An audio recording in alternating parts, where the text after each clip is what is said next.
حضرت علی رضی اللہ تعالی عنہ سے روایت ہے کہ رسول اللہ صلی اللہ علیہ وآلہ وسلم نے ارشاد فرمایا کہ عشرہ ذی الحج آ جائے تو عبادت کی کوشش کرو۔ ذی الحج کے عشرہ کو اللہ تعالیٰ نے بزرگی عطا فرمائی ہے اور اس عشرہ کی رات کو بھی وہی عزت دی ہے جو اس کے دنوں کو حاصل ہے۔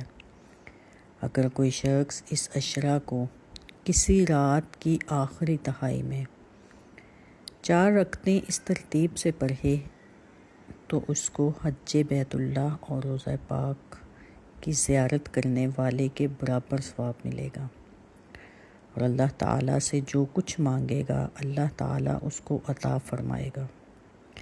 نماز کی ترکیب و ترتیب آیات نوٹ فرما لیجئے۔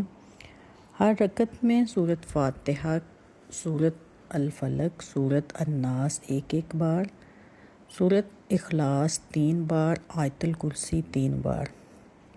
نماز سے فارغ ہو کر دونوں ہاتھ اٹھا کر یہ دعا پڑھیں: سبحان ذی العزت والجبروت، سبحان ذی القدرت والملکوت، سبحان الحی الذی لا یموت، سبحان اللہ رب العباد والبلاد والحمد للہ کثیرا طیبا مبارکا علی کل حال، اللہ اکبر کبیرا، ربنا جل جلالہ وقدرتہ بکل مکان۔